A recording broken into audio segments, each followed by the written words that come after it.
Hello, Glitterjaw listeners! We want to hear from you. During the month of May, the Glitterjaw Queer Podcast Collective is seeking your feedback about the shows we create, our collective as a whole, and your podcast listening habits. Head to bit.ly/Glitterjaw survey to share your feedback. At the end of the survey, you'll also have the option to share your email address for a chance to win a $50 gift card, courtesy of the collective. Thanks for listening. Hi and hello. My name is Ben and welcome to Little Dead Aliens. This is the show where I give horror movie recommendations based on episodes of The X-Files. This week we are talking about one of season one's most famous and well-known and loved episodes, which is titled Eve. This is the 11th episode of the first season. And if you ask a lot of people, like I said, they will probably mention this as one of their favorite episodes from the early years. It is a really good episode. We're just going to get into it. As always, I'm just going to give a quick synopsis of what happens in the episode. It opens with a little girl, and she's kind of just standing out in her driveway, and a couple runs by. They stop to check on her and see what's going on. They go to the backyard, and her father is on the swing set. He is not moving or anything. They check on him, and it cuts to him, and his face is very gray. There are 2 puncture wounds in his neck, and he's dead. We then get Mulder and Scully talking about this case in their office. What's interesting here is that Mulder relates this and says it's very similar to what we see in cattle mutilations, which if you're into UFOs, alien stuff, you know probably about cattle mutilations and what that means. And usually it is tied or linked to extraterrestrial type things, because these are sort of unexplained instances of cattle being mutilated in ways that are very like surgical and there's no blood. And in this case, with this little girl's father, there's no blood at the scene. They mention that like 4 liters of blood has been taken from his body. Scully, of course, is giving Mulder grief about all of this because that's what she does. They go to talk to Tina, which is the name of the little girl. She says that she saw red lightning in the air, and the men in the clouds were after her dad. All of this leads Mulder to think that, aliens are involved somehow. But it's, red herrings by this little girl, basically. So they are called to investigate a case that is similar on the other side of the country, and they go, and it turns out that everything is exactly identical. While they are investigating, Tina is taken from her room. She's abducted by someone. This is a very creepy scene. It's kind of cool, a cool scene where she is being kidnapped, but we see a lot of horror in this scene that is more akin to like typical horror that you would see in a horror movie, which is pretty interesting and cool. Mulder and Scully are very curious about this other case of this father being killed because it happened at the exact same time in the exact same way, which is just kind of freaky. They go to talk to the other daughter. Her name is Cindy, and she looks just like Tina, to the point where when they get there, they know that Tina is missing, and they're like, "Hey, are you Tina?" And she's like, "No, I'm Cindy." They discover that Cindy's mom used in vitro for the pregnancy. Scully goes to check out the clinic where that happened, and there was a Dr. Kendrick there that the current head of the lab says was, trouble, and she was experimenting and stuff with genetics and possibly cloning. There's a funny scene where Mulder is trying to get rid of Scully from his room because they're like discussing the case in his hotel room. He's trying to get rid of her because he got a call from Deep Throat. This doesn't come up a lot in these Monster of the Week episodes, but in the overarching plot of the X-Files in the early seasons, Mulder had someone who was sort of helping him and giving him information that he called Deep Throat. He didn't know his name and stuff, so that's what they called them. And every once in a while, he will show up and give Mulder like information. So he goes to meet this informant, and he tells him about an experiment to create super soldiers, clones, the males being Adams, the females being Eves, and where to locate one of these Eves.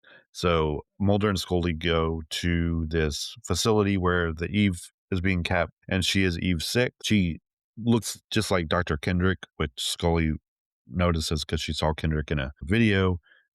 They realized that Kendrick was trying to continue the Eve program and cloning herself at this other place, and that is how Tina and Cindy look the same because they're clones of Dr. Kendrick. They also learn from E6 that Eve, I think it's 8 and 11, have escaped. Mulder and Scully sort of connect the dots and realize that that's how the two men were killed at the same time. In the same way, is that Eve 8 and 11 must have done this simultaneously. They go back to see Cindy, and while they're there, one of the Eves abducts Cindy.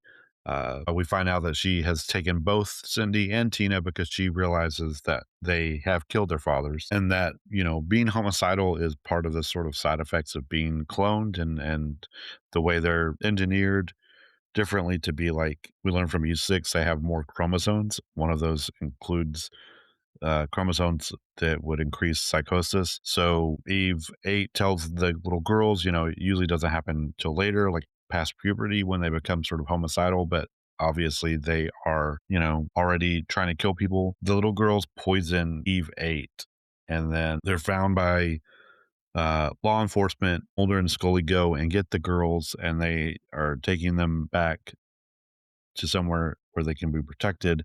And while they are at a little restaurant to get drinks, the girls try to poison Mulder and Scully to get away. Mulder realizes this, and the girls run away and they chase them. And basically, these little girls are just trying to poison and kill everybody. Mulder and Scully do catch the girls, and then they are put in the same facility with Eve 6.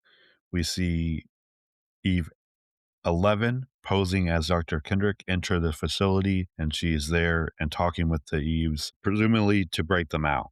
And that's sort of where the episode ends, kind of on a cliffhanger.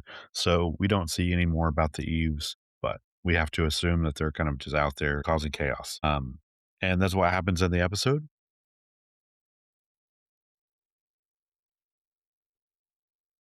So there aren't a lot of themes really in this episode.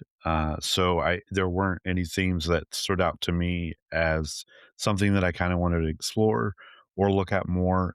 So instead, I'm just going to take the two big tropes from this episode and talk about those and give a bunch of movie recommendations based on those. The first one being creepy or killer kids. What's interesting is when I was doing research for this episode and sort of looking about through creepy kids and killer kids, we saw this a lot sort of in the early 60s and the 70s and a little bit in the 80s, but in the 2000s we don't see much of this at all, which is kind of crazy. And then we see it coming back a little bit in the 2010s, but I'm just going to go sort of chronologically through some of these movies. A lot of these might not be considered horror movies and are a little more like thriller drama than horror, but I think that the Eve girls in the episode, Cindy and Tina, are really creepy. They do a really good job, and they're obviously just kind of murderous. They just want to kill people. So some of these don't fit as well, but I tried to look at some that were just about normal kids that wanted to kill because that's while Tina and Cindy do have some sort of like psychic link and are not exactly normal. They don't have like there aren't other things going on that we see in some of these movies that are more than just a kid trying to kill people. First on this list is The Village of the Damned from 1960. This is about a village that everyone goes to sleep suddenly all at the same time and they wake up, and then the women have children 9 months later, and all the children are very odd and they're psychically linked and they want to kill anyone that gets in their way. And this is sort of about the people in the village trying to stop the children. 1964, we have the sequel, which I prefer, which is Children of the Damned. And this is set later and it's about all the kids, but this is definitely has creepy kids trying to kill people, which is a lot of fun. They do have sort of psychic powers and can mind control and stuff, so it's a little different, But if you're into creepy kids, and you haven't seen these, then they're great. There's also a remake of the original. In 1976, we get The Omen, which is probably the most famous of like creepy killer kids. This is about a family who is raising the devil's son, and we see lots of creepy things, and we see him do lots of creepy and evil things because he is the son of Satan. There are several in this series as well, one that I'll mention particularly, but I think the third one, he's an adult, but in the first and second, he is a kid. So if you're into creepy killer kids, those are good ones. In 1977, we have The Child, which is about a creepy little girl who likes to hang out in a graveyard and draw creepy drawings. And while she is very creepy and she does lots of creepy things, there are some twists in this one towards the end that make some reveals about the story and plot. It's got a bit of a tie-in with Halloween. For some in the movie, a new girl shows up to be her like nanny, and that's why she's there, and she wants to have a Halloween party. So, but there other than a jack-o'-lantern, we don't see anything else Halloween-ish. We don't see any of the party happening or anything. So, it's very light on that, but if you would wanted to watch it during October for Halloween, you could. 1980, we got The Children, which is, probably the least like the eves of the episode, just because this is a movie about a bus full of kids who get in some mist and are all turned into like killer zombies. So they're killing people. They are kids. It's a fun movie, but it's not as we don't see like kids being sinister and kind of creepy in the way that we do with the Eves in this episode. But I wanted to mention it. Another one that I felt like I had to mention is in 1984, we got the first Children of the Corn movie. There are just dozens of Children of the Corn movies, so you can pick whichever you'd like. They pretty much all feature kids being creepy and killing people. This is based on, of course, the Stephen King novel of the same name. I think it's one of the movies that kind of gives us the visuals of killer kids that we think of when we think about this concept. So it's kind of a must see for that reason, I think. But most of the movies are not that great. So I have watched them all. I made a point to watch them all at one summer.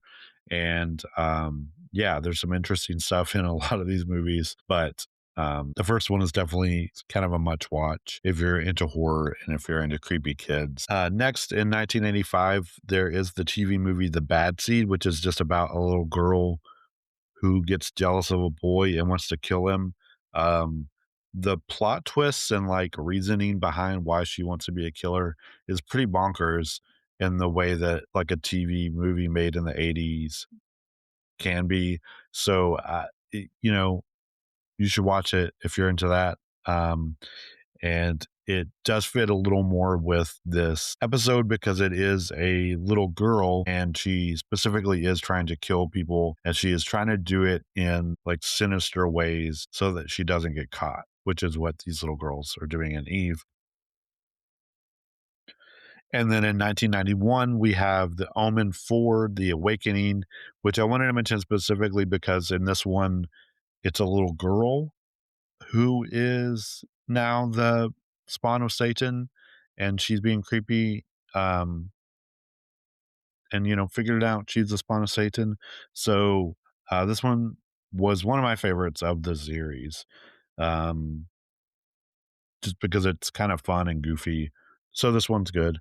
In 1992, we got a movie called Mikey. And this is pretty much just a slasher, but the killer is a little boy. In the trailer, they say, "Remember, Jason and Freddy were kids once too." So this is very much like a slasher, but it's a kid. Like that was their whole thing. So that's a fun one. And then in 1993, we got what might be my generation's most famous killer kid movie, which is The Good Son, starring Macaulay Culkin and Elijah Woods. I rewatched this for this episode, And I think it stands out pretty good. Still, it's a pretty creepy movie. Macaulay Culkin is really good in it because he's just like this diabolical kid who wants to kill people, which again kind of goes really well with this episode because the girls are trying to kill people and get away with it and trying to make it seem like other people are doing the killing. And Macaulay Culkin definitely has that vibe in this movie. If you haven't seen this, I would recommend it. It's a good watch along with for Eve for sure. Even though there are no paranormal or weird things happening in this movie, it literally is just a kid who's kind of just not mentally well. In 2014, we have Goodnight Mommy, which I don't know much about. I just saw it on a bunch of lists about killer kid movies. So I plan to watch it and hopefully it does fit in with this theme. But I wanted to mention it because it kind of stood out as one of the few from uh, the 2010s that looked interesting. In 2018, Rob Lowe made a remake of The Bad Seed for it's also a TV movie. So you might want to check that out too. I didn't watch this one either, but I do kind of want to watch it just because it seems kind of crazy that Rob Lowe would make a Bad Seed remake. He's also stars in it. In 2012 and in 2015, we have Sinister and Sinister 2, which has kids killing people, but there's a lot of paranormal stuff going on here too. So if you like your killer kids with more paranormal activity, then the Sinister movies are a good place to start. I think the second one was not very good, and I don't remember it super well, but I think it had more of like the Good Son vibe, where there were two kids and one was trying to kill the other. I could be misremembering that. So if I am, I apologize. And then in 2021, we have one called The Innocents, which is about kids who are killing. Again, I think there's a more like paranormal or abnormal thing going on here, sort of similar to the children. But I did want to mention that because it's one of the few from the 2020s that I saw. Again, just sort of interesting. I don't know what happened between the 90s and like the 2010s where it just seemed like people weren't interested in this idea of killer kids or children who were creepy. We just we didn't get any good movies, it didn't seem. Although in 2009 we did get Orphan, which I wanted to mention. There are some twists and turns that I don't want to give away, but if you haven't seen Orphan, I particularly like Orphan 2 a lot better. These are just really fun kind of thriller slasher almost movies that give a good twist on the killer kid trope. So yeah, that's a fun one. The next thing I wanted to talk about is clones. I really like the stuff about clones. I think it's interesting. It's a really interesting subject. I tried to do some research about cloning and like where we are in terms of like actually being able to clone a human, but everything I was pulling up was really old and I didn't want to go down that rabbit hole because I knew that I could have spent, days looking and reading stuff.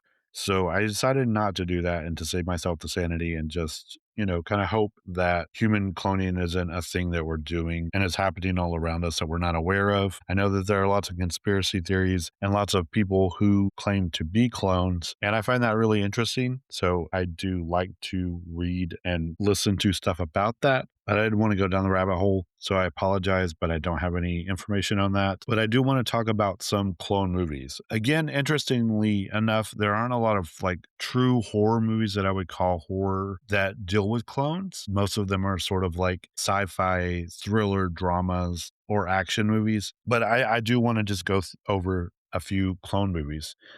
Um, the first being actually a TV series. If you haven't seen Orphan Black, it started in 2013 and it went through 2017. This is a really great show. It really fits with the ideas put forward in the episode Eve. It is basically the same concept. We get to see it uh, play out more. And we get to see like sort of the effects that this sort of research and experiments might have on the people that are involved. In the series, we have the clone of one girl, and she's meeting all her different clones, and they're working together to sort of take down this corporation that cloned them and figure out why they were cloned and what's going on. So it's a really good, like, sort of sci-fi mystery show. I really recommend Orphan Black if you are into the, like, sort of cloning scientific stuff of Eve and you haven't seen Orphan Black already. It's a good one. So a good example of horror that does implement the idea of cloning is Us from 2019. This is Jordan Peele's second movie. It's maybe my favorite Jordan Peele movie. This one's really good. It's about a family who are on vacation, and then versions of them show up and things go badly. Uh, yeah, this is a really good, fun horror movie. So hooray for that.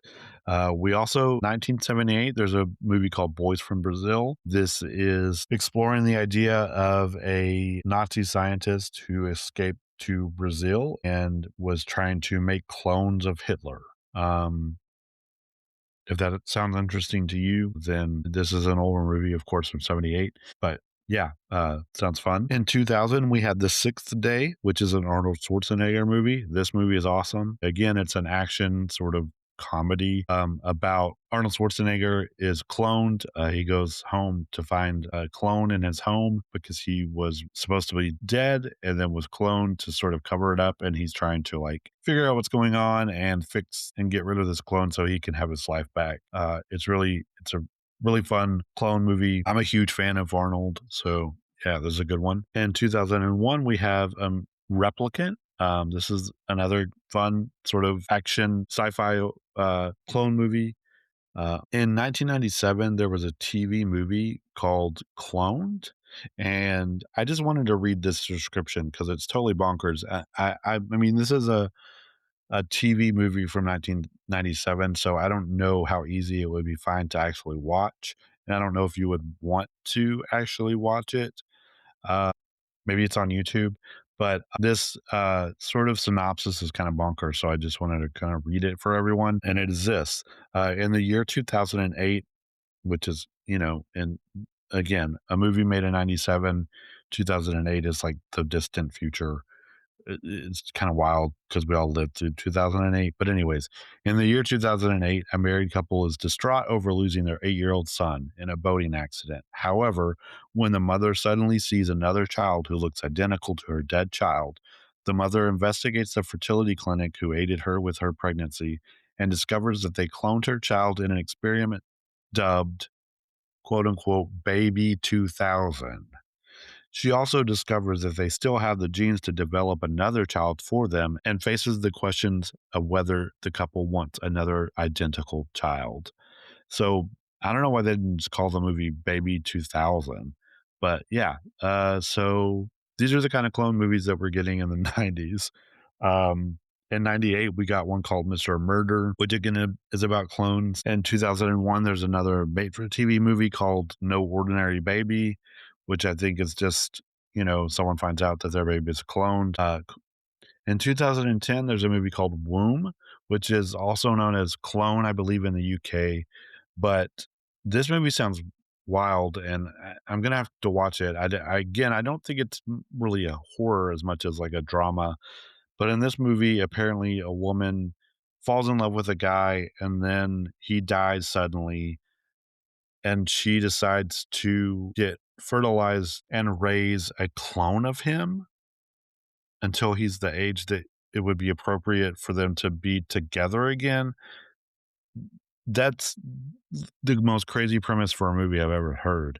So, yeah, I definitely need to watch this. I haven't seen it yet, but I wanted to mention it because that premise is so insane. In 2020, we got two clone movies. We got They Cloned Tyrone, which is a Netflix movie with Jamie Foxx and John Boyega. This one was a lot of fun. I did watch this for the episode, and it's a little heavier than I expected. I kind of was expecting a sort of horror comedy. It's definitely more like sci-fi adventure comedy, but there's a really heavy message behind it. It was good, and I do recommend it. But yeah, just know that it's not as lighthearted as you might assume based on the trailer. We also got Infinity Pool in 2023. This is the Brandon Cronenberg movie. It stars Mia Goth, which is, enough said, and Alexander Skarsgård. And this is really about the idea of privilege and what if rich people could just do whatever they want and then clone themselves and their clones would be punished for them? It's a pretty wild ride into depravity. If you've seen Brandon Cronenberg's movies, they're visually really interesting, I think, and tend to deal with really interesting concepts. And this is a really good movie, but it's also kind of a lot. So just beware. And then in 2025, we did get Mikey 17, which is a clone movie by Bong Joon-ho, and he famously did The Host, which is a really great horror movie, Parasite, which won some Oscars, and Snowpiercer. This stars Robert Pattinson. Basically, this is about the future where people are being cloned to do like sort of the worst jobs of society, um, and like dangerous jobs, and then they are brought back to life and they continue doing this. Again, not really horror, more like adventure, sci-fi action, but a really fun movie and really interesting ideas about cloning and what it might actually look like, in our society in the future. So those are sort of the clone movies that I wanted to talk about. Again, if you know of any good killer kid movies that I didn't mention, any good clone movies, any good horror clone movies would be even better. Please let me know in the comments or just reach out to me. Um, that is all I'm going to get through today. I have been a little under the weather. You might be able to hear it in my voice. So please forgive me for that. Hopefully I gave you some good movie lists to watch. Thank you for listening to Little Dead Aliens. You can find me online at Little Dead Aliens at Instagram or Blue Sky. I am part of the Glitterjaw Queer Podcasting Collective. And as I mentioned at the top of the show, from the advertisement, it is May of 2026, and we are doing a listener survey. So if you would please follow the links, you can go to glitterjaw.com and find a link to the survey. And if you fill everything out and then would like to give your email address, you can be entered to win a $50 gift card. I hope you have a great day, and I hope that you don't discover that you were secretly cloned or that, some little kid wants to murder you via poison. And have a good rest of your day.